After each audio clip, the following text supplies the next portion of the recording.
Hola, hola amigos de Con Doble N. Antes de comenzar el episodio, queremos hacer un pequeño disclaimer.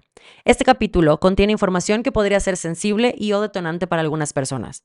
Hoy platicaremos con la licenciada en nutrición y especialista en trastornos de la conducta alimentaria Diana de la Cruz. Con el 2024 a la vuelta de la esquina y los propósitos de Año Nuevo a la orden, en Con Doble N se nos hizo de suma importancia platicar sobre este tema, las implicaciones que tiene, qué significa tener y qué es un TCA, pero sobre todo, tener a la mano información y herramientas que nos ayuden a tomar mejores decisiones en cuanto a nuestra salud. Sin más rodeos, los dejo con mi plática con Diana.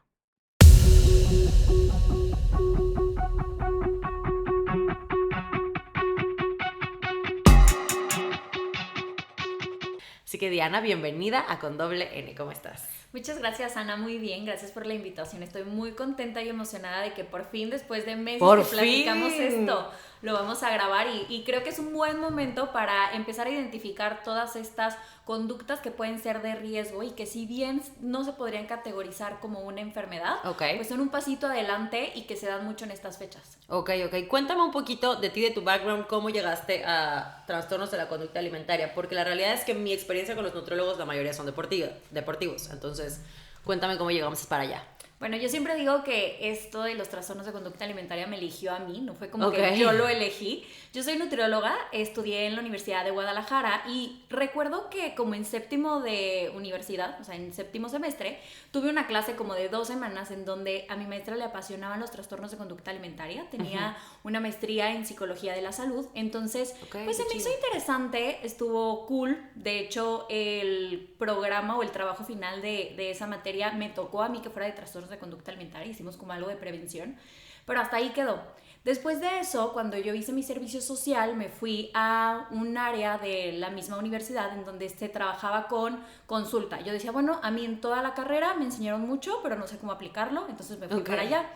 Y me llevé la sorpresa, ya estando ahí, que llegaban muchas personas con situaciones que yo identificaba que no podía manejar, hablándole de que la manzana tenía vitaminas y que el pollo tenía proteína, porque iba más allá, ¿no? O sea, tenían conductas que no solamente se basaban en lo que comían, sino en cómo se sentían, en su ambiente social, en la parte cultural. Y muchas con conductas de riesgo. ¿Cómo es que las identifiqué? Pues bueno, empecé a recordar esas clases que había tenido unos semestres anteriores. Me acerco a la maestra, que era mi jefa en ese entonces, era la misma maestra que le encantaban los trastornos de conducta alimentaria, y le digo, no sé cómo tratar esto. Me empecé a dar cuenta también, por ejemplo, que llegaban muchas chicas de la misma universidad, por ejemplo, de carreras de ballet o de artes o de la misma nutrición, en donde teniendo un estado nutricional que se veía incluso depletado, o sea, con desnutrición o comiendo muy poco, buscaban cambiar su cuerpo porque se sentían insatisfechas. Y bueno, a partir de ahí me metí en un programa de prevención en donde hicimos varias conferencias en diferentes escuelas de la misma universidad.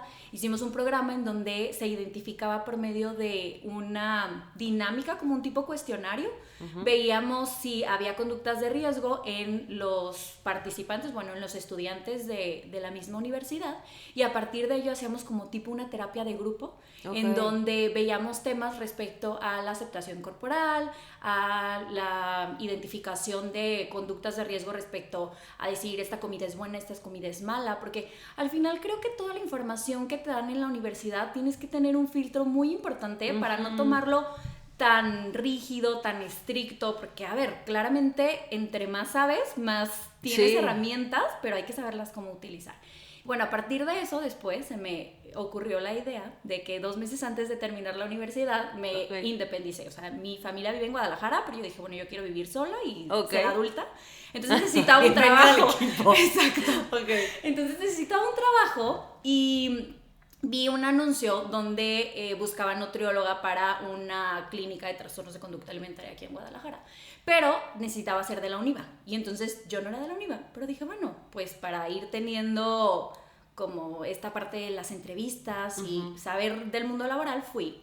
Después como de 5 entrevistas me quedé, y a partir de ahí empecé a ver ahora sí trastornos de conducta alimentaria en una enfermedad ya más fuerte, con todo lo que viene en el libro, ¿no? Porque yo veía muchas conductas de riesgo en la universidad, o sea, como estas conductas que si se pueden formar o se van adelantando o incluso aumentan en cantidad o en tipos de conducta, pues ahora sí se vuelve un trastorno de conducta alimentaria. Entonces llegué ahí, me quedé aproximadamente 2 años.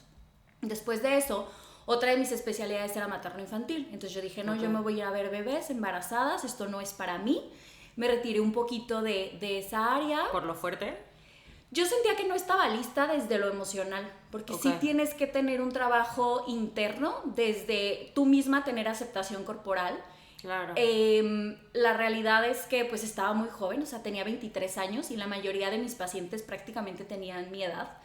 Creo que era también saltarme mucho, o sea, como un área en donde me volví todavía más adulta para poder pues tolerar todos los problemas y todo lo que conllevaba, porque al final era una clínica, bueno, más bien es una clínica en donde trabajas con la familia, que te enteras de las situaciones, del porqué del trastorno de conducta alimentaria.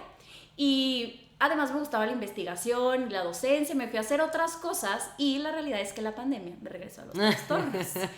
Yo fui de esos que cambiaron la vida un poco a partir de eso. A todos nos cambió la vida en la pandemia. Definitivamente. Y, o sea, recuerdo que era como mayo del 2021 cuando empecé a recibir llamadas de psicólogas diciéndome que no encontraban ya nutriólogas en Guadalajara para derivar a sus pacientes, porque la realidad es que somos pocas. Creo que cada vez se trabaja más respecto a tener una relación adecuada con la comida, pero es muy diferente, y ya lo hablaremos más adelante, trabajar con un trastorno de conducta alimentaria y trabajar con mejorar la alimentación desde un entorno amable, compasivo, cuidado, no en esta parte de rigidez que antes se utilizaba, ¿no? De que cuenta macros y que, digo, todavía hay ciertas líneas de nutrición que se enfocan en eso, pero cada vez pues hay también la otra parte. Entonces, bueno, total que después de meses de trabajar en mi consultorio con algunas otras psicólogas, me habla la directora de aquella clínica en la que había trabajado hace casi 3 años y me dice, Diana, necesitamos de tu ayuda, pues al final tú te formaste aquí, trabajas, sabes respecto a eso, cada vez nos llegan niñas más chiquitas, porque antes yo veía adolescentes y jóvenes. Pero me dijeron, ahorita necesitamos a alguien que pueda ver niños. Entonces ahí es donde la parte materno-infantil, porque tengo pacientitas desde los 8 años. Y pues la parte de los trastornos de conducta alimentaria. Después de eso estoy aquí. Este año me fui a España. Te fuiste a España, justo. Te caché regresando. Sí. Pues feliz. O sea, ahorita estamos haciendo la parte de investigación. Estoy en un grupo de especialistas. La realidad es que ha sido un sueño porque eso nunca o sea, son todos españoles y entonces como que yo fui en mexicana de que vengo a tocarles la puerta a ver si me dejan entrar. Lo aceptaron y entonces estoy como trabajando a distancia con ellos, haciendo proyectos de consensos para el tratamiento, esto más enfocado en la parte de nutriólogos, médicos, para la atención de los trastornos de conducta alimentaria. Y también pues estoy en un programa en donde en los siguientes meses pues va a haber una manera en la que si tienes todas estas conductas que todavía no se convierten en una enfermedad, pero que no te dejan vivir y disfrutar de algo que hacemos todos los días, como es comer, o hacer ejercicio, o tener pues nuestro cuerpo y cuidarlo y quererlo, pues puedes tener herramientas para que empieces esa recuperación y no se vuelva una enfermedad. Ay, qué chido. Oye, me voy a salir un poco de nuestro planner, porque ustedes no saben, amigos, pero en Cuando Hablan tenemos un planner de preguntas. Y apunté 2 cositas que me llamaron mucho la atención.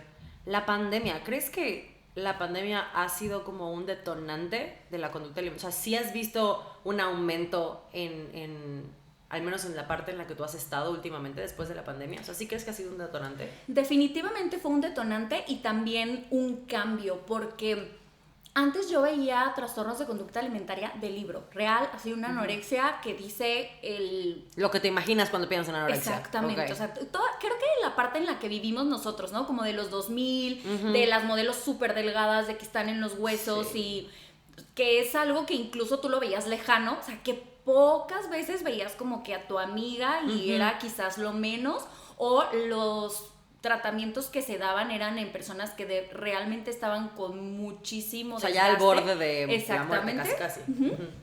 Y actualmente en la pandemia creo que al final fue como nos encerraron y es 24/7 contigo. Sí, un espejo, claro.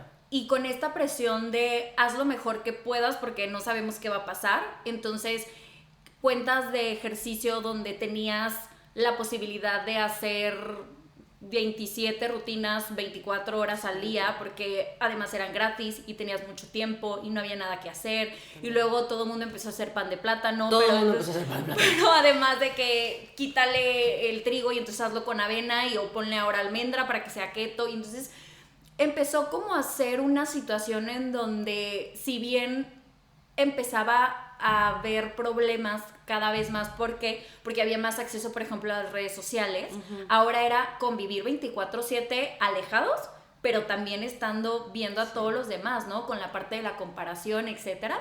Y ahí sí también encontré que más niñas, o sea, incluso hombres, pero también a menor edad, o sea, más fácil era la posibilidad de que empezaran a tener conductas de riesgo. Wow. Y ahorita, por ejemplo, tengo pacientes en enero, yo creo que voy a dar como 10 altas de, digamos que la generación de pandemia, pero también cada vez me llegan pacientes que a partir de que ahora entraron a otra vez la dinámica de regresar al colegio o regresa a la universidad, empiezan a detonarse y es ahorita cuando empiezan a pedir tratamiento. Wow. Oye, vámonos un poco más a definición de la luz ilustrado. Explícanos qué es un trastorno de la conducta alimentaria, porque yo justo dije enfermedad y luego me dijiste, no todavía es una enfermedad. Entonces, ¿qué es un trastorno de la conducta alimentaria? Bueno, se les llama trastornos porque van a cubrir diferentes síntomas o signos. Okay. La realidad es que la manera en la que se diagnostica tiene que ser a partir de un médico especialista, psiquiatra. Ni los nutriólogos, ni los médicos generales, ni un psicólogo puede diagnosticar un trastorno de conducta alimentaria porque es una enfermedad mental que cumplen ciertas características en general. O sea, por ejemplo, todas van a tener una asociación a la restricción o a la sobreingestión de alimentos, van a tener conductas, por ejemplo, que pueden ser compensatorias, tienen una marcada conducta en torno a la imagen corporal, o sea, se va a dar a partir de los alimentos, pero por un porqué que tiene que ver con cómo nos percibimos. Y según el DSM-5, que es la manera en la que se diagnostica, o más bien el librito que te dice cuáles son los signos o síntomas que deben de tener, existen 4. Anorexia, la anorexia puede ser purgativa o restrictiva, bulimia, trastorno por atracón y trastornos no especificados. Este último cumple con características de alguno de los primeros 3, pero no va a cubrir los síntomas en la periodicidad que se debe de dar. Porque también es, o sea, al final creo que son solo etiquetas. Muchas veces, por ejemplo, yo llevo un tratamiento y como que se me olvida cuál sería la etiqueta o el diagnóstico de la paciente porque se trabaja en las conductas que están generando. Y también todas las anorexias pueden ser muy diferentes, o todas las personas que tengan bulimia pueden tener conductas muy diferentes, e incluso puede haber detonadores diferentes, o puede haber causas diferentes, pero al final no se trata de que porque no se cumpla con los criterios de que, por ejemplo, en bulimia se deben de dar los atracones, que el atracón lo podríamos definir como un consumo elevado o mayor de comida que otra persona podría tener en un tiempo determinado, pero que además de ello se sienta con una sensación de falta de control, que no se puede dejar de comer. O sea, no se trata de que comí mucho el fin de semana, entonces tuve un atracón, ¿no? Tiene que tener ciertas características y para que se pueda dar como signo o síntoma, tiene que estar presente por lo menos una vez a la semana durante 3 meses. Y entonces hay pacientes que llegan y me dicen, es que la semana pasada me sentí estresada, no comí, bla, bla, bla, y entonces sí tuve 3 atracones y con esta sensación,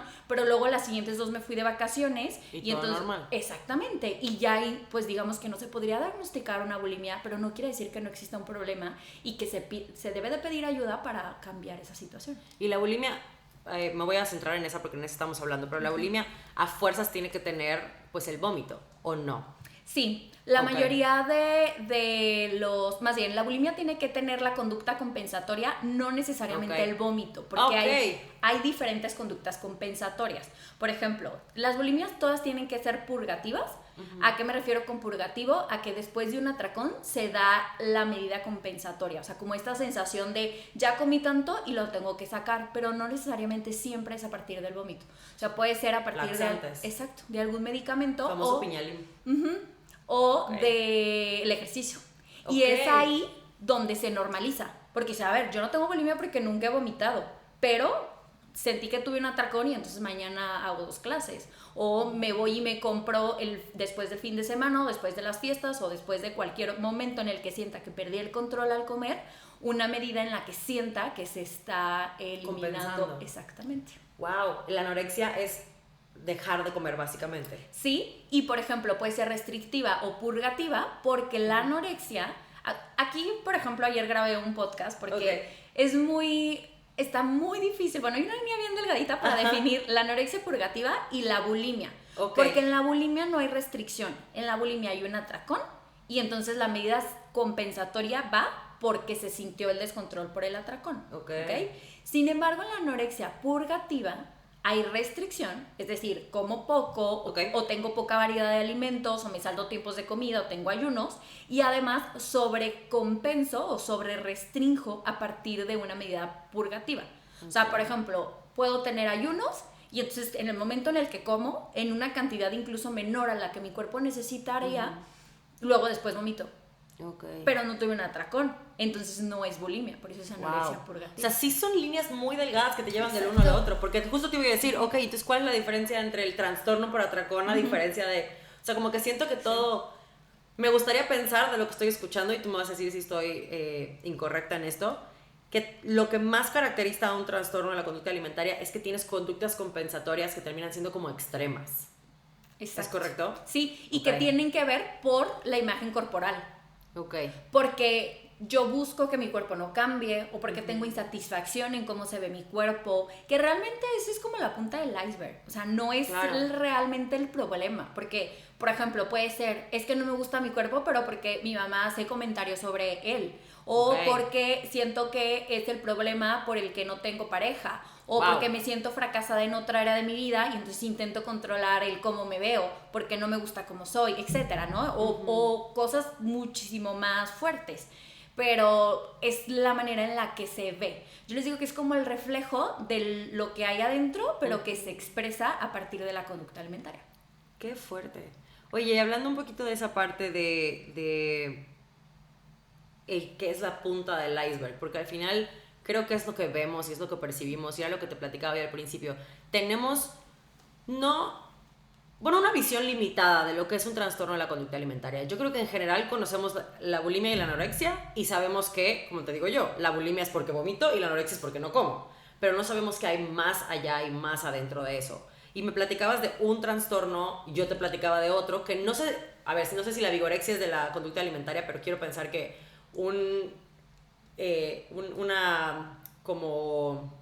una obsesión desmedida, porque pues al final una obsesión es desmedida, del ejercicio termina siendo también parte de esto. No sé si lo que tenga que hacerlo trastorno sería que es porque quiero verme de cierta manera y por allá va la vigorexia, ¿es correcto?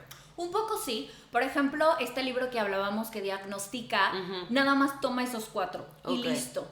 Pero más allá de ponernos una etiqueta, hay que identificar qué relación tenemos tanto con nuestro cuerpo, con la alimentación y con el ejercicio, que sí pueden estar determinados en el control y la obsesión a partir de querer cambiar nuestro cuerpo. Por ejemplo, hay algunos que seguramente han escuchado que es ortorexia o vigorexia. Como tal, no hay un libro que nos diga de que eso existe. Sin embargo, ha habido ciertos autores en donde han empezado a investigar, por ejemplo, a partir de la ola de lo saludable y de lo más natural, la ortorexia, que viene como de orto, que es como correcto, y hambre. Entonces, como tener hambre correcta o comer de manera correcta.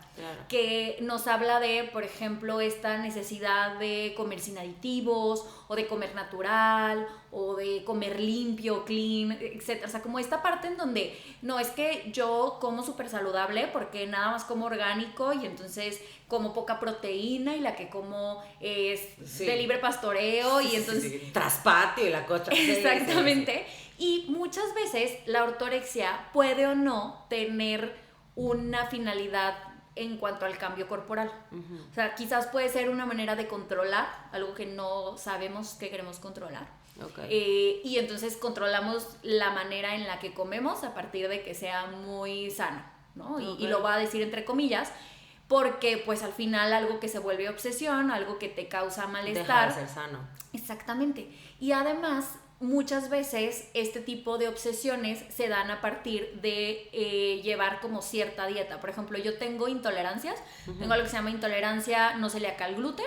Entonces, yo al inicio, cuando identifiqué que, o sea, al final me dieron este diagnóstico, no sabían si era enfermedad celíaca, pasaron años, me identificaba en el momento en el que me decían, bueno, ahora vamos a hacer una prueba, incluso con un poco de miedo de decir, ¿y qué va a pasar en mi cuerpo? Claro. Y es ahí donde si no tienes un acompañamiento psicológico o no tienes una red de apoyo o incluso estás como pasando una situación además molesta, de duelo, de mucho estrés, puede empezarse a volver una obsesión, pero no necesariamente tiene que ver con que no quiero que mi cuerpo cambie. Entonces, por eso no se podría meter como tal en los trastornos de conducta alimentaria.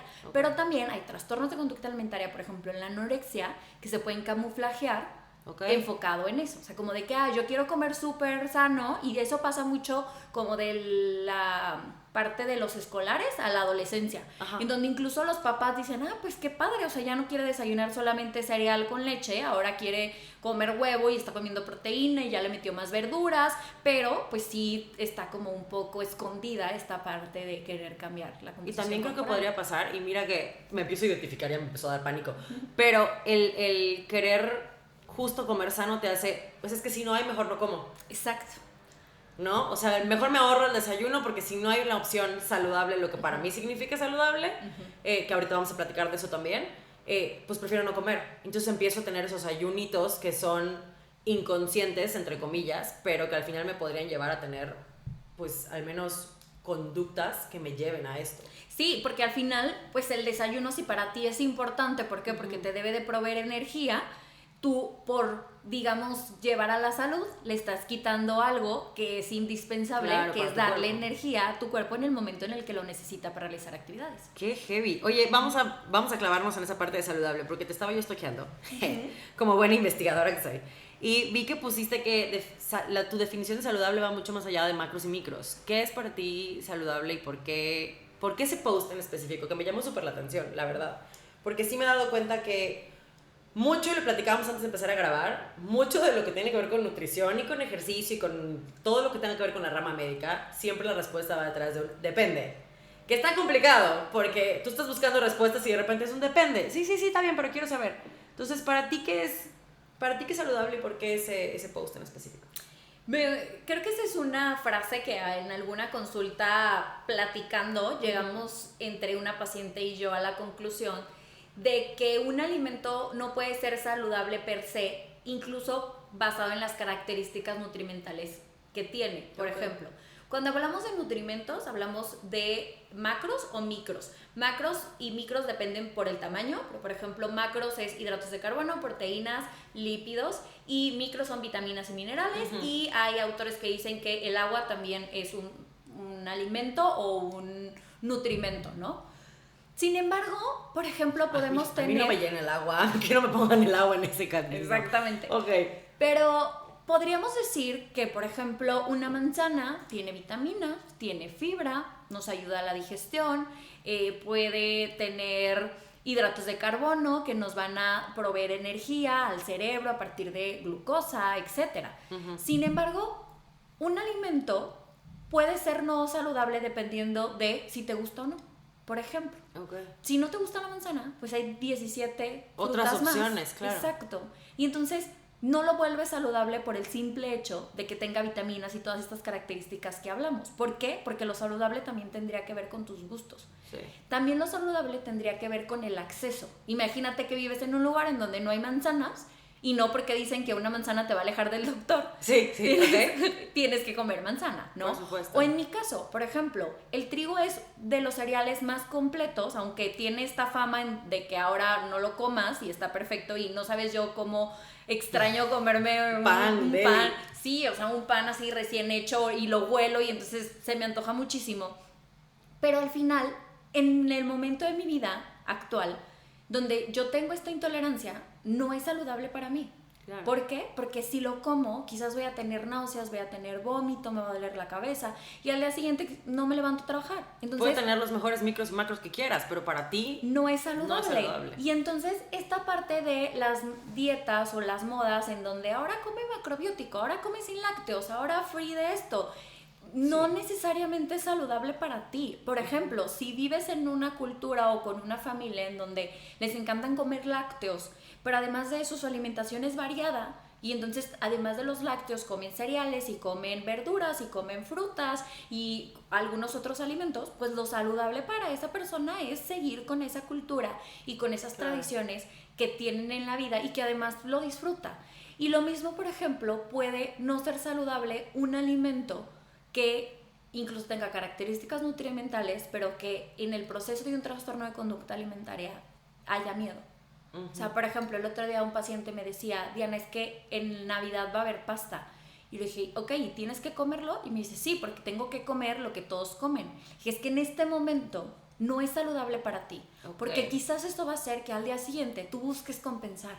Y no quiere decir que la pasta entonces es mala y la vamos a etiquetar como es un alimento que, etcétera, etcétera, etcétera. No, en tu caso, por los pensamientos y las emociones que te va a generar comer pasta, aun cuando la hicieras de lenteja y con que a lo mejor desde la parte nutrimental nos fuéramos a ponle características en donde tenga fibra, etcétera, para esa persona no es saludable, ¿no? Y lo mismo con un alimento que normalmente se les llama chatarra, ¿no?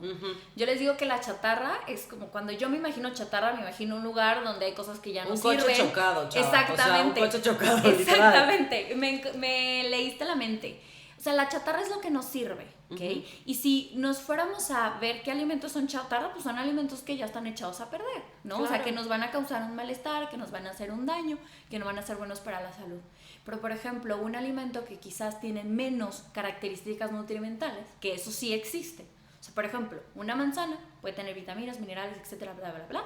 Quizás otro alimento, piensen el que ustedes consideren que está en la categoría de chatarra, quizás tiene menos o no tiene fibra, o quizás tiene más grasas, o tiene hidratos de carbono simples, que los hidratos de carbono cuando son simples, digamos que la única diferencia que hay entre los complejos es que se van a absorber más rápido. Entonces nos proporcionan una energía más rápida, pero si lo combinamos y si hacemos un equilibrio entre todos los otros macronutrientes y los otros alimentos, pues da igual. O sea, el cuerpo no va a tener resultados de manera aislada, y eso pasa en la vida. O sea, por ejemplo, si yo quiero ahorrar, no porque el día de hoy no gaste en un café, ya me voy a hacer millonaria. No. O sea, entonces con la alimentación sí se ven esos blancos y negros, esos como sin medias tintas, sin matices, en donde por creer que comemos un alimento ya echamos todo a perder y entonces ahora nos vamos al otro extremo. Y al final, pues regresando a la pregunta, pues lo saludable va a depender de ti, del momento, del contexto. Por ejemplo, saludable puede ser comer algo que quizás considerarías que no está completamente equilibrado, pero que te va a dar energía para llevar tu día. O, por ejemplo, en un viaje, saludable puede ser llegar y comer lo que es tradición y probar independientemente a si tiene macronutrientes en equilibrio y te va a proveer proteína y también lípidos y también... O sea, no, lo saludable depende mucho del momento de la persona y no solamente del alimento. Claro, y mira, me recuerdas muchísimo cuando recién empecé a salir con mi esposo, me llevaron a Holanda porque su mamá es holandesa y no había comida que no fuera frita o papa o... porque es lo que comen en ese lugar. O sea, es su tradición y era, pues, oye, como dicen, a donde fueres, haz lo que vieres. Y pues fui, lo comí y lo entendí, pero sí llegué a tener ese sentimiento de culpa. Así es como de, yo no estoy acostumbrada a esto, a mí me dijeron que esto estaba mal. Y lo que me lleva a, estamos demasiado acostumbrados a ponerle mucha etiqueta a todo, pero a la comida más. O sea, me acuerdo hace muchísimo tiempo platicando con una nutrióloga también en Mérida, era ¿quién dijo que era bueno y malo? ¿Y por qué es bueno y malo? Y luego todo como trigger que te mandan ahora ya tener el etiquetado de exceso de azúcares, exceso de con cosas que antes comías y decías, oye, me fijaba en esto, o sea, ¿qué tan bueno, qué tan malo? Y voy a mi pregunta más básica, ¿cuáles podrían ser las principales alertas o los principales detonantes? Esa es la palabra que estoy tratando de buscar sin decir trigger, los principales detonantes en los trastornos de conducta alimentaria. Porque ahorita justo me dijiste de una paciente que va a ir a comer pasta en Navidad y de repente ese puede ser un detonante. Y yo creo que de repente, como nos dijo una amiga que te platicé al inicio, estos sitios familiares de fiesta, de celebración podrían ser un detonante. Pero ¿cuáles han sido, en tu expertise, los detonantes más comunes que has visto de un trastorno? Creo que aquí podremos dividir entre dos. Hay detonantes respecto a que se dé el trastorno y detonantes de las conductas cuando se está viviendo con conductas alimentarias de riesgo o un trastorno de conducta alimentaria. Nos vamos a ir a las primeras. Por ejemplo, un detonante puede ser llevar una dieta restrictiva. O tener una indicación médica, como la que te contaba, respecto a restringir un grupo de alimentos, un macronutrimento, un específico de algo, ¿no? De que, es que estás enferma, entonces elimina esto. Y respecto a la dieta, esta parte del control y de sentirse validada a partir de que empezaste a cambiar tu alimentación, pero lo haces de una manera rígida, en donde quizás te quedas con hambre, pero no importa porque la gente te empieza a decir que bonita el típico, oye, ya bajaste de peso, te ves espectacular. Exacto. Entonces, ¿qué quiere decir? Que antes no. Que antes no, sí, eso está duro. Y tuvimos un episodio donde platicábamos, senté a varias amigas mías con diferentes backgrounds y diferentes estilos de cuerpo y cuáles han sido como los comentarios más complicados. Y hay uno que voy a recordar porque si no han escuchado ese episodio vayan a verlo. Una de mis mejores amigas era wedding planner y se acercó con la mamá de una novia y le dijo, tía, estás bajando de peso espectacular, estás poniéndote súper las pilas. Y se volteó a la señora y le dijo, no, mija, tengo cáncer terminal, no estoy cuidándome. Es como que nunca sabes tampoco. Exacto. Pero no entiendo por qué se ha vuelto como el halago decirte, estás flaquísima, te ves espectacular, y de repente, ay, ya estás muy flaca, ya no te ves espectacular. Entonces, ¿dónde está esa línea en el espectacular? O sea, ayúdame. Exactamente, a mi mamá le pasó. Hace como 1 año y medio le hicieron radioterapia. Entonces, como que nadie sabía, ella ya estaba jubilada. Un día fue y vio a sus amigas maestras y todo el mundo le empezó a decir de que qué delgada estás, seguramente qué estás haciendo, bla, bla, bla. Y dijo, me acaban de dar radioterapia. Durante todo el tratamiento no me dio hambre, no podía comer. Y entonces, pues, este es el resultado, ¿no? Muy diferente a, por ejemplo, ahorita, en donde ella como que nunca había conectado con que le gustara el ejercicio, y hace unos días la vi y me dijo que estoy contenta porque ya tengo 6 meses donde voy con mis amigas todos los días y hago ejercicio en el parque y me siento cómoda, independientemente a cómo se ve mi cuerpo, que sé que cambió, pero que eso no es lo importante, o sea, que ya tengo flexibilidad, que me levanto todos los días con una alarma, con saber qué voy a hacer, o sea, que le encontró un sentido diferente a que antes solamente veía el ejercicio por temporadas porque quería bajar de peso, y cuando realmente bajó de peso se dio cuenta que no era lo que quería, pero que todo el mundo le alababa. Oye, puedes estar en los huesos y estar cero saludable, pues es lo que estamos platicando ahorita. Y entonces, además, este tipo de comentarios son los que te llevan al trastorno o a las conductas, al trastorno. Pues puede ser un detonante, pero tienes que tener ciertas características, por ejemplo, ambientales, o sea, que quizás vengas de ciertas familias y dependiendo como de la dinámica familiar puede ser el tipo de trastorno que tengas. Hay familias que se busca mucho la perfección, el deber ser, el control, entonces son familias que habitualmente a alguna de las personas, si tiene un detonante, podría ser más hacia anorexia, o familias con un poco más de, ¿cómo decirlo?, como impulsivas, desordenadas, podría irse más un poco hasta el trastorno de atracón o bulimia, que claro, eso no es una regla, pero es lo que habitualmente se ve en la clínica, y al final pues puede ser un detonante, pero no necesariamente quiere decir que la dieta te hizo tener un trastorno de conducta alimentaria, o sea, tú ya tenías... Como que tus creencias. Exactamente, y también, por ejemplo, puede ser desde lo genético, al final es multifactorial, pero tiene que haber algo que sea inicio, ¿ok? Ahora, una vez que estás teniendo una mala relación con tu cuerpo, con la alimentación o con el ejercicio, podemos llegar a tener ciertos detonantes como son los comentarios, ¿no? Incluso hasta en la recuperación, o sea, comentarios como, y te vas a comer todo esto, pero es que ya, por ejemplo, el otro día vi un mensaje, un post, más bien una historia en donde decía alguien de que, este fin de semana fue de puro engordar, y en el fondo había una pizza. Entonces yo decía, es que de verdad qué normalizado está esta parte en donde si tengo muchas reuniones tengo que comer todo lo que no me permití por mucho tiempo, y la idea que tengo acerca de eso que hice es que ya engordé.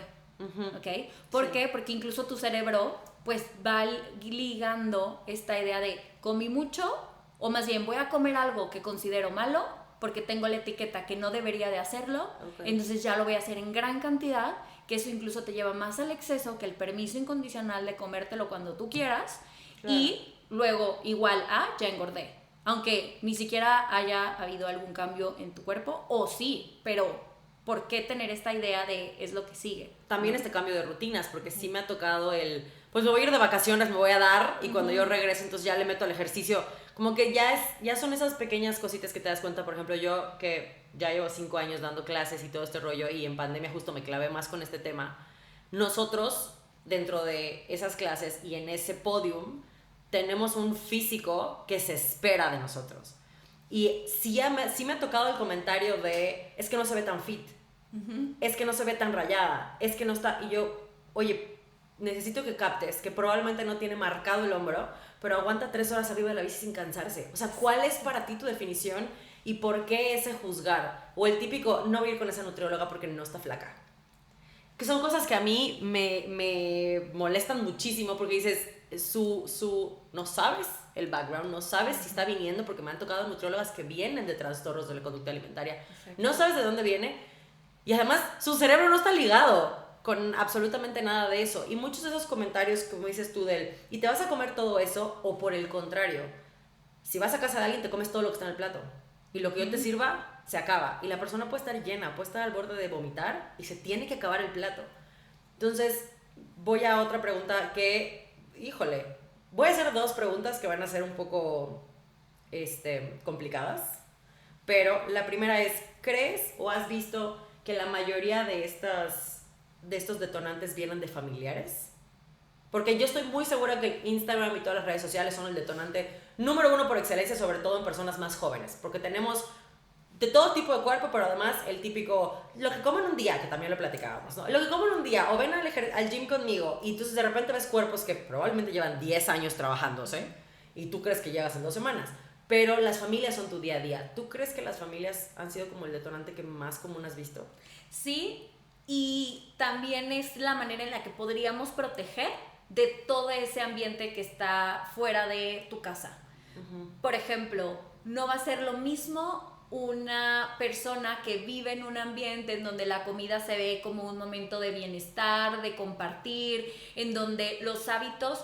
Sí, o sea, no se trata de que entonces vas a comer lo que tú quieras. O sea, puedes tener una estructura, pero en esa estructura tener flexibilidad. Por ejemplo, yo creo que lo que a mí se me ha hecho más fácil de tener este acercamiento a los trastornos de conducta alimentaria es que realmente en mi familia siempre se vio a la comida como un momento de compartir. ¿Por qué? Porque mis papás trabajaban todo el día, como que mis hermanas, o sea, nos llevamos muchos años, entonces como que cada una tenía sus actividades, pero, por ejemplo, las cenas durante la semana o en los fines de semana, pero también no en un punto en donde como no comemos postre más que el domingo que salimos porque quizás en el día a día todo el mundo está haciendo otras actividades, no por eso vas a terminar comiéndote todo lo que quieras o 3 postres o 4 o 5. ¿Por qué? Porque tienes que compartir y porque tienes que escuchar hasta el momento en el que estás saciada. Claro. Y no porque va a faltar una semana más para comértelo, no te vas a terminar comiendo esto porque entre semana va a ser prohibido. O sea, a veces era como de que, bueno, es miércoles y hoy tenemos tiempo, vamos a comernos un helado. Entonces creo que esta relación en donde la comida era por placer, por amor, por compartir, es lo que yo siempre intento, que incluso en familias donde ya se está teniendo conductas alimentarias de riesgo o alguien está teniendo un trastorno de conducta alimentaria, pueda como revertirse esta idea que tenemos hacia la comida. Y la realidad es que en la mayoría de los pacientes, ya sea papá o mamá, y incluso cada vez más veo que es papá, no necesariamente mamá, hay una relación conflictiva con la comida, con el cuerpo, con el ejercicio, desde arriba. O sea, por ejemplo, a veces hay pacientes que me dicen, es que me estoy pesando, o sea, no puedo dejar esta obsesión en la báscula. Y yo, ¿y cómo te pesas? Ah, es que hay una báscula en mi casa. Entonces, este tipo de conductas en donde estar queriendo controlar y estarnos pesando todo el tiempo y cada vez que te bañas te subes a la báscula, es obsesivo porque al final el cuerpo cambia como el clima. O sea, un día llueve, al día siguiente, o incluso en el mismo día, al día siguiente o en ese día hay sol y luego tienes frío. Entonces, justo el cuerpo así va cambiando y no necesariamente el que cambie el peso tiene que cambiar la corporalidad. O sea, básicamente si yo me tomo o no un té, como ahorita, voy a pesar más o menos. En las mujeres, por ejemplo, a partir del ciclo hormonal, hay cambios. 100%. Entonces, a partir de eso, creo que si, por ejemplo, tú eres papá o mamá o tienes hermanos adolescentes o incluso tú has vivido con estas conductas porque también las aprendiste de tu mamá o de tu papá o de tus abuelos o de tus tíos. Claro, que eso también quiero decir, o sea, ni siquiera es porque sean malas personas que te estén diciendo cosas, es porque son conductas aprendidas, son creencias aprendidas también. Y está complicado romper con un sistema de creencias tan antiguo, por así decirlo, porque si te pones a pensarlo, pues nuestros papás vienen de esas modelos noventeras, donde se les podía contar cada una de las costillas, y además antes de ellas hubo otro tipo de cuerpo. Marilyn Monroe tenía un tipo de cuerpo completamente diferente, luego en esta modernidad llegaron las Kardashian a mostrarnos otro tipo de cuerpo, o sea, como que ha cambiado demasiado, y romper con ese esquema de creencias es muy complicado. Y mi otra pregunta, esa es más personal que ninguna, pero me la hicieron en Instagram y me llamó mucho la atención, y por eso digo que va a ser controversial, porque se ha hablado mucho sobre la cultura de las dietas. Pero en cuanto a lo que has visto tú dentro del trastorno de la conducta alimentaria, necesito que las personas que nos estén escuchando lo entiendan. Estamos hablando de trastornos de las conductas alimentarias, no estamos hablando de la vida en general. ¿Qué tan difícil o qué tan peligroso es estas dietas con objetivos específicos? Por ejemplo, yo me voy a poner de ejemplo. Para mi boda yo quería un cierto tipo de cuerpo. Entonces mi nutriólogo me hizo un plan en el cual yo tenía que pesar mi comida. ¿Qué tan difícil o qué tan detonante puede ser el mantener un estilo de vida en el cual se pesa tu comida todo el tiempo? O sea, ¿sí podría llegar a ser muy peligroso o depende? ¿Cómo? Sí es yo creo que una pregunta muy difícil porque incluso hay ciertas líneas en la nutrición ahora donde después de estar, digamos, encarcelada en torno a seguir todo tipo de dietas, todo tipo de restricción, pesar la comida, prohibirte alimentos, vivir con hambre, entonces ahora de que deja todo eso y truena el sistema y entonces ahora haz lo que tú quieras. Y creo que a veces del blanco al negro se tiene que pasar, pero no se puede quedar ahí, ¿ok? Entonces, dicho esto, y a veces me cuesta mucho decirlo porque ahora también todo lo malinterpretan y así. Es que no, lo de la cultura de la dieta es una cosa específica, y te lo dice alguien que, a ver, yo peso mi comida cuando tengo un objetivo en específico, que era lo que platicábamos, el depende. Depende para qué quieres que a mí siempre me ha gustado pensar, no son dietas, son estilos de vida. ¿Qué quiero lograr? ¿Quiero aumentar masa muscular? Pues depende. ¿Quiero bajar de peso? Pues depende. ¿Quiero eliminar grasa? Pues depende. ¿Quiero tener una alimentación basada en mis restricciones por salud? A ver, como te decía, yo tengo hipotiroidismo y también hay allá como sus estos y otros no. Y si eres celíaca, si no eres celíaca, si eres alérgica a algo, si no, o sea, hay como todo un espectro muy amplio. Pero, y yo me caché en esto, y por eso también me llamó mucho la atención, porque yo soy una persona que se cacha mucho de muchas cosas y de repente entonces se echa para atrás. Pero justo en pandemia era cuando mi Instagram estaba plagado de todo esto. Y el qué como en un día, y qué dejo de comer en un día, y si peso mi comida o no. Y de repente me decía yo, ¿por qué ella está tan rayada y tiene ese plato de ensalada tan enorme y yo tengo que comer 3 lechugas? ¿No? Y te empiezas a comparar, y entonces empiezas a cambiar tu forma de comportarte y de comer basado en eso, pero luego en lo que te dicen, pero luego en esto y lo otro. Entonces sí me senté y dije, ¿qué tan complicado? O sea, ¿qué tanto me está afectando seguir pesando mi comida? Exacto. Fuiste a un punto muy importante. Hay muchas actitudes o muchas conductas que pueden causar un problema o no, dependiendo del por qué se está haciendo y cómo estás viviendo ese proceso. Por ejemplo, a mí hubo un momento en el que sí empecé como a tener muchas ideas respecto a que la gente me decía, es que claro, qué fácil estar delgada si pues no puedes comer trigo, si no comes pan. Claro, así está súper fácil. Y dices, es que no tienes idea de lo difícil que es. Por ejemplo, hace unos días estaba triste porque dices, es que no quiero ir a esa posada porque no voy a poder cenar. Y porque de verdad me da vergüenza llevar de que mi plato de comida y que además también se me va a antojar lo que están comiendo las demás personas y que yo sé que en este momento no puedo hacerlo. ¿Por qué? Porque es una temporada en donde hay muchos detonadores y no me puedo dar la oportunidad de enfermarme y no ir y dar consulta. Claro. ¿Ok? Entonces, a partir de eso, si tú, por ejemplo, pesas tu comida porque tienes un plan específico, tienes una meta, es como, por ejemplo, si yo me pongo objetivos de ahorrar, pero no por ahorrar, entonces ahora digo, pues no voy a pagar la renta. Claro. Y, no voy ahora a comer suficiente porque quiero ahorrar y entonces voy a ahorrar. O ahora mejor no voy a comprar agua porque da igual que no me hidrate porque me ahorro lo del garrafón. Sí. O sea, sería como un extremo, ¿sabes? Entonces, sí. Lo mismo con la parte de la alimentación. O sea, yo tengo un objetivo, ok, quizás quiero aumentar mi masa muscular. Y para aumentar mi masa muscular tengo que cuidar la cantidad de proteína que consumo. Por ejemplo, a mí no me gusta comer proteína. O sea, yo como proteína porque tengo que, por ejemplo, ahorita me viste llegar con un smoothie. Hay frío, no puedes estar tomando un smoothie con este frío. La realidad es que prefiero aguantarme un poco el frío. No, hombre, ok. Pero como hoy no tenía ganas de comer huevo, o sea, y luego, por ejemplo, no como lácteos por lo mismo de la alergia, entonces es como que no me puedo hacer unas quesadillitas y tampoco se me antoja comer pollo en la mañana, entonces, ¿qué hago? Bueno, pues proteína en polvo, porque ahorita es la manera en la que le puedo proveer energía a mi cuerpo y no estar pensando que tengo hambre y que ya quiero salir a ir a comer. Claro. ¿Ok?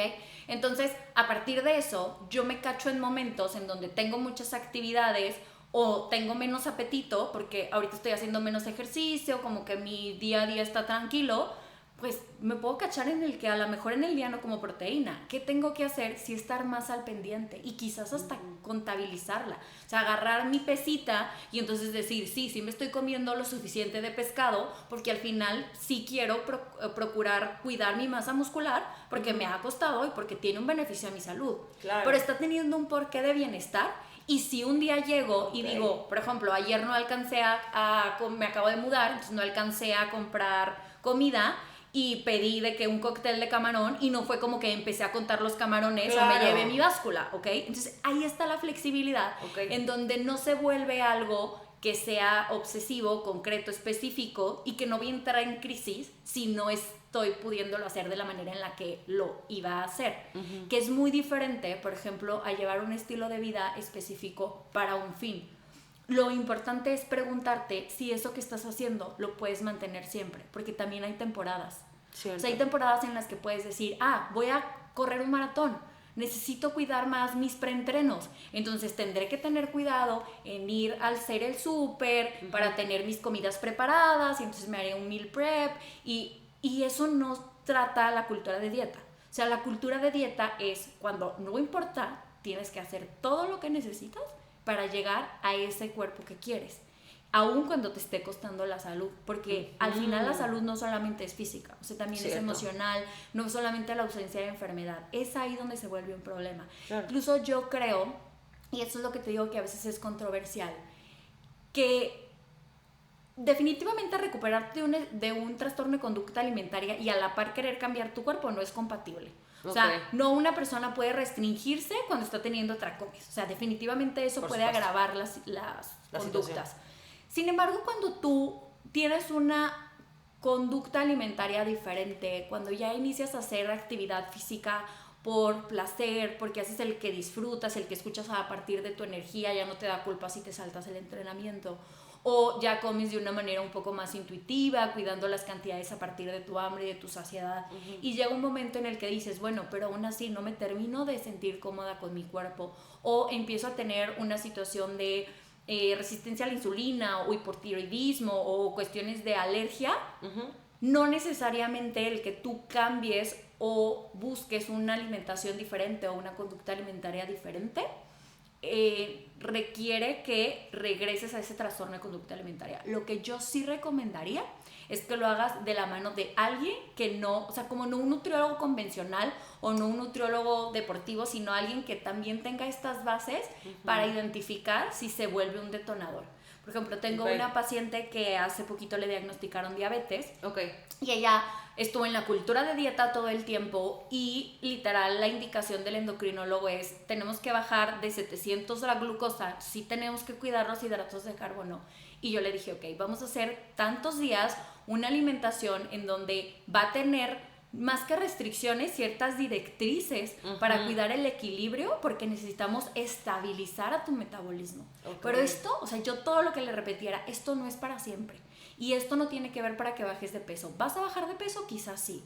Pero esto no tiene que ver con la cultura de dieta y con la idea de tienes que hacerlo para sentirte válida. O sea, como que no tiene todos estos componentes, sino esto es algo para este momento, para que estés mejor, y después regresaremos a este habitual de la alimentación intuitiva, de conectar con tus señales de hambre y de saciedad, etc.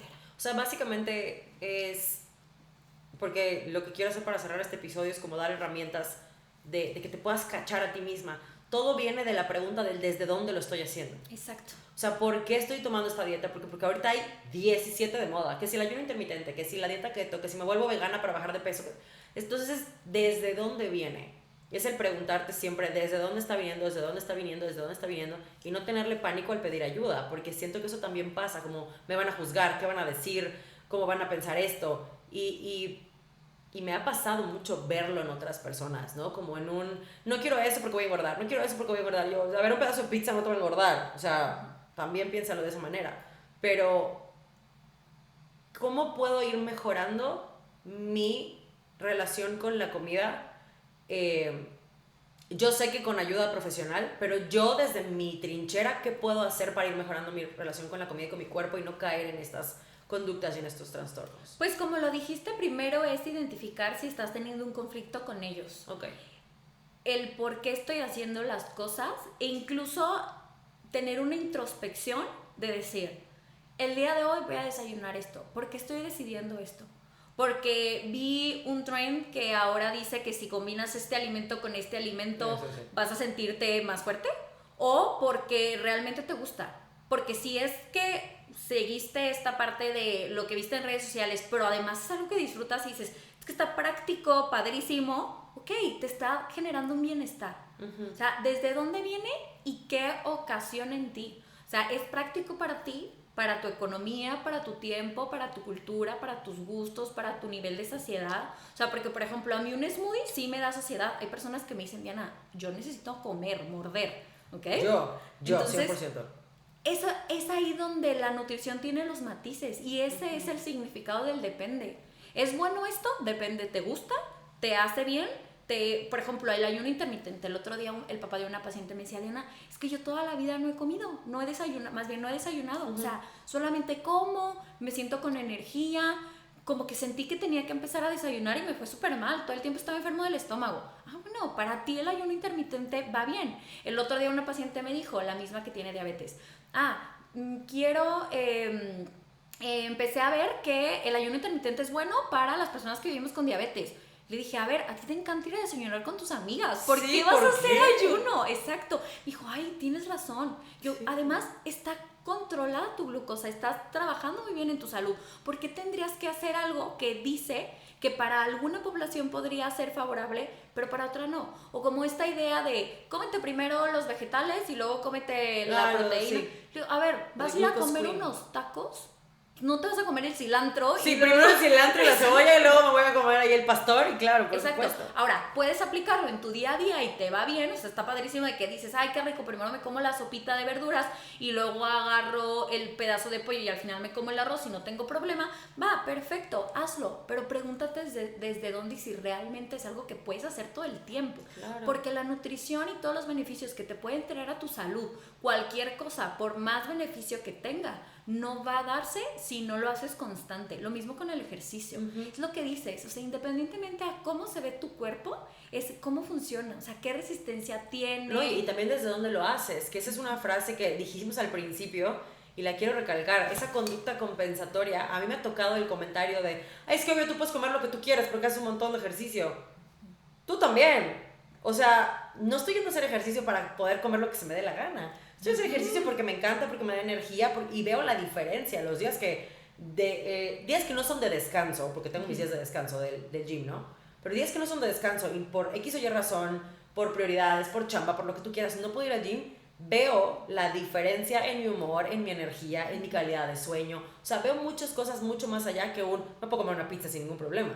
Exacto. Además, ¿quién te dice que puedo comer una pizza sin ningún problema? O sea, siento que estamos tratando de encasillar a la nutrición únicamente por la estética, por el cómo se ve el cuerpo, y eso termina siendo bastante peligroso. Y de allá también viene la pregunta de desde dónde estoy comiendo, desde dónde estoy haciendo las cosas, desde dónde estoy tomando mis decisiones, más que por el término de salud. Y también tuve esa conversación con personas que están súper clavadas con el ayuno intermitente. Por ejemplo, Jero, mi esposo, le hace muy bien el ayuno intermitente. Yo no puedo. Y hasta por mi estilo de vida. Si doy clase en la mañana o si doy clase en la noche. Porque el típico, bueno, pues desayuna pero no cenes. Hija, si doy clase a las 7:30 de la noche, regreso queriendo comerme un caballo. Claro. O sea, ¿para dónde, no? O sea, también es mucho de esta introspección y de conocernos a nosotros mismos. Y por eso estábamos haciendo ahorita el programa que te conté al principio, que se llama Hot Me Winter. Que es mucho de ponerte propósitos que de verdad vayan adecuados a ti y que tengan un porqué mucho más fuerte que un me voy a ver bien. O sea, va a llegar ahorita el 2024 y es el primer propósito que se va a poner todo el mundo. Inscribirme al gym y hacer dieta, llamar al nutriólogo. O sea, ¿por qué? ¿Desde dónde? ¿No? El preguntarte, el conocerte, el cacharte. Te digo, yo me cacho en muchas cosas que digo, esto si no lo controlo, por poner una palabra, pero si no lo trato, si no lo transito, se va a convertir en algo más fuerte. Y es muy normal, no porque, ay, Ana Laura está enferma, no, pero a ver, me dedico a lo físico también. Y tengo esos comentarios y tengo que tener la mente muy fuerte y tengo que tener mis valores muy, muy, muy fuertes. Y sobre todo, y creo que sería algo que también me puedes decir, no, Ana Laura, así no funciona, pero preguntaban cómo combatir esos detonantes. Siento que los límites son súper importantes. Sí. Y que no nos dé miedo decir, no seas mala onda, no quiero hablar del peso en esta conversación de Navidad mientras estamos comiendo pavo. O, ¿por qué no te sirves la pasta? Porque no se me antoja. Y tener ese límite de, voy a comer hasta donde yo quiera y voy a comer lo que yo quiera, en el sentido saludable que estábamos platicando, ¿no? Que no vaya a ser perjudicial para mi salud. Que yo siento que esa es la definición de saludable. Haz las cosas que no sean un atacante a tu salud. Y entra todo. Adicciones, drogas, ejercicio de más, comida de más, ejercicio de menos, comida de menos, la razón por la cual tomes o dejas de tomar tus decisiones. ¿Cómo acercarse a pedir ayuda? Yo creo que una herramienta, porque muchas veces hay vergüenza, se siente culpa, como si solo tú vivieras con eso. Y una de las herramientas puede ser a través de redes sociales, por ejemplo, este podcast, algunos otros. Okay. Cada vez hay más información, este programa que te cuento en donde sí, o porque no tienes la situación de poder accesar a un tratamiento completo que termina siendo caro, la realidad, sí. Porque no solamente es de un personal de la salud, sino es un equipo interdisciplinario. Y te cachas con esas conductas, ahorita voy a dar algunas estrategias, pero puedes acercarte a este tipo de herramientas que son gratuitas para empezar a programar diferente tus pensamientos. Okay. Eso no significa que el día de mañana ya no vas a comer con obsesión y que vas a disfrutar la pizza sin sentirte culpable, ¿ok? Pobre pizza, la estamos madreando. Definitivamente. Pero más allá de esos pensamientos, puedes parar la conducta. Okay. Puede ser que, a ver, el pensamiento es, este alimento, ya para no decir la pizza, este alimento tiene ciertas características que creo que me van a hacer engordar, que no me siento cómoda comiéndolo, que empieza a haber culpa, me genera esta emoción, pero ya no voy y hago la conducta. ¿Por qué? Porque me doy cuenta que al día siguiente estoy súper cansada, porque me desvelé, porque salí con mis amigos y entonces me voy a levantar a las 5 de la mañana para ir al gimnasio, porque no tengo tiempo en otro momento, aunque esté cansada todo el día, aunque me duela la cabeza, aunque y hay no que dormí quemar bien. La pizza. Exactamente. Sí. Entonces, para la conducta. O sea, si viene el pensamiento y viene la emoción, intenta frenar eso y haz completamente lo contrario. ¿Okay? Si me haría ir al gimnasio, ahora voy a hacer ejercicio hasta el momento o con la actividad que quiero, porque muchas veces es difícil parar en seco. Ok, bueno, pero quizás a lo mejor no voy a hacer 1 hora, pero voy a intentar hacer algo que sea más amigable con mi cuerpo. Quizás ir y caminar un poco. Que ahora sigue siendo una conducta compensatoria porque lo estás haciendo por eso, pero le vas bajando la intensidad. Lo mejor sería, ok, estoy haciendo ejercicio solamente porque siento que tengo que ir, porque me tengo que acabar la energía que comí un día antes, no hagas ejercicio. Claro. Eso es más saludable. O sea, ahí aplica, no hacer ejercicio es más saludable que hacerlo. Okay. Y también aquí quiero hacer un paréntesis en donde yo el ejemplo que más les doy a mis pacientes es que no somos un cajero automático. O sea, no somos unas máquinas en donde si este alimento tuvo tantas calorías, a veces la nutrición se reduce a eso. O sea, la comida no es así. Comí tantas calorías, es como el cajero automático. Yo voy y tecleo, saco 500 pesos en mi cuenta. En ese momento hay 500 menos. Voy y meto dinero, tengo 500 pesos más, ¿ok? Con la comida no es así, no es un entrar y salir y entonces cuento cuántas calorías me dice el reloj que ni siquiera son bien, correctas. Exactamente, Exacto. y que también lo que como, por ejemplo, el 10% más o menos se utiliza en la digestión, en el procesamiento de ese alimento. Es como pagar como los impuestos, ¿no? O sea, no todo lo que voy a comer en la generalidad se va a absorber tanto en lo completo como en cada persona, ¿no? Okay. Y tu cuerpo la mayoría de veces sabe qué hacer con esa comida. Si lo haces desde un lugar en donde empiezas a escuchar a tu cuerpo. Claro. Donde si después de unas vacaciones donde comiste muchas cosas fritas y casi no comiste verduras, regresas y como en tu habitual es comer verduras porque las disfrutas, te va a pedir verduras, pero no desde un lugar donde te tienes que castigar. O si de repente en la cena comiste con entrada, postre, guarnición, que normalmente no lo hacemos en una cena habitual, quizás al día siguiente no te levantas con la misma hambre a las 6 de la mañana. Te levantas más tarde, comes más tarde. ¿Por qué? Porque dormiste en diferentes horas, pero escuchas a tu cuerpo. No lo haces desde la rigidez, que esa sería como la segunda herramienta. O sea, siente más. O sea, sentir es lo que en mi cuerpo se percibe, no lo que mi cerebro me dice que tengo que hacer. Okay. Porque desde ahí vienen las conductas, desde el pensamiento. Ok. Sí es un tema complicado, pero lo que decía yo al principio, sí es un tema que siento que todos deberíamos de tener presente y de tener la información, que como decías, es un paraguas de información que tienes que aprender a filtrar, pero en la negación está el peligro. Y yo creo que eso nos ha pasado a muchas personas y yo me voy a incluir en esta conversación porque, lo repito, parte de mi chamba es el cuerpo, ¿no? Pero en la falta de información, como decíamos al principio, que no te había tocado ver la anorexia, por así decirlo, como el libro de texto, y de repente la ves y dices, entonces es mucho no solo es de comer o de comportarte como tu cuerpo te lo pide, sino es saber conocerte a ti misma, ¿no? Y poner esos límites externos del típico comentario o de la comparación o del Instagram y sí no tenerle miedo al bloqueo. Y por bloqueo me refiero a, sí sé que mi Instagram está lleno de la influencer que tiene el cuadrito más marcado del condado, pero que además estoy viendo que se está desayunando un pan con mermelada, la dejo de seguir.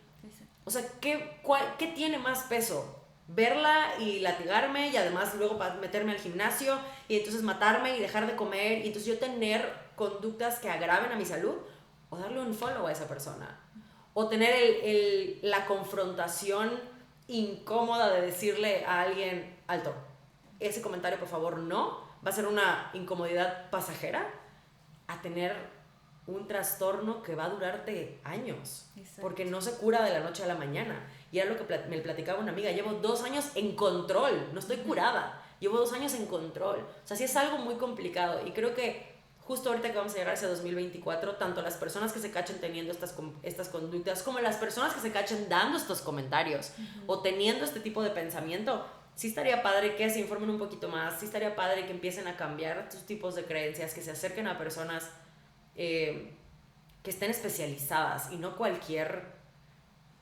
gusano que encuentres en el internet, ¿verdad? Porque ahorita yo puedo subir y decir, estoy certificada en lo que tú quieras, estoy certificada en nada, pero tú me crees y tengo 17,000 followers. Entonces es como ser más conscientes y más intencionales con las conductas que tenemos, los pensamientos y además con las actividades que hacemos. Muchas gracias por estar aquí. Gracias a ti. La verdad fue una plática bien chida. Diana, ¿dónde te pueden encontrar? Me pueden encontrar en mi Instagram, que es Nutrición con Diana. Okay. Ahí voy a empezar a compartir. La verdad es que soy muy mala para redes sociales. Todos somos. Luego, entre que, como platicábamos antes de iniciar la grabación, entre que me tengo que forzar de repente, creo que el 2024 va a estar enfocado en eso. Ese va a ser mi propósito, el ser más constante en compartir esto que sé, que no se quede solamente en el consultorio y en las personas que van y buscan una información. Y antes de terminar, también quisiera decir que independientemente a si te cachaste o no con todas estas ideas y creas que llegas a la etiqueta de tener un diagnóstico de un trastorno de conducta alimentaria o solamente tienes una relación con conductas desordenadas en la comida y el ejercicio, y dices, de todas maneras quiero que mi 2024 sea enfocado en que baje de peso o hacer ejercicio, busques no cambiar eso, sino encontrar de qué manera puedes ver avance en cosas que no tengan que ver con tu cuerpo o con la báscula. O sea, por ejemplo, lo que decías de, independientemente a si tengo más cuadritos o no, ¿cuánto estoy teniendo de resistencia? O sea, ¿cómo disfruto en este inmediato? Porque todo lo que tiene que ver con cambiar la composición corporal o incluso cambiar las ideas que tenemos respecto a todos estos temas, exacto. Pero hay cosas que puedes ir disfrutando en el día a día. Claro. Y puede ser, el día de hoy me comí este alimento que consideraba que era súper prohibido en una cantidad que sentí justa para mi hambre y mi antojo. Ese es un avance. El día de hoy realmente me levanté e hice la actividad física que quería. Por ejemplo, yo hoy fui a hacer bici y había dicho que iba a ir primero a hacer brazo y luego iba a hacer bici. Y ayer a la noche dije, estoy cansada, nada más voy a ir a la bici porque realmente me gusta la bici y tengo ganas de tener esa estructura en mi día de hago ejercicio, claro, vengo a grabar, tengo mis consultas, ¿no? Buscar qué es lo que mejor te hace a ti y que eso se va a ver diferente a todas las personas e incluso en ti se va a ver diferente todos los días. Muy chido. Entonces, nutrición con Diana. Sí. Un 2024 con mayor y mejor información, chavos, que ese es el propósito de todos, un 2024 con mayor y mejor información y una mejor relación con la comida, que siento que ese debería ser el propósito de todos, no hacer dieta, tener una mejor relación con nosotros mismos. Muchas gracias a ti que nos estás escuchando un miércoles más, que tengas un bonito día, tarde o noche a la hora a la que estés escuchando esto. Nos escuchamos el próximo miércoles. Bye.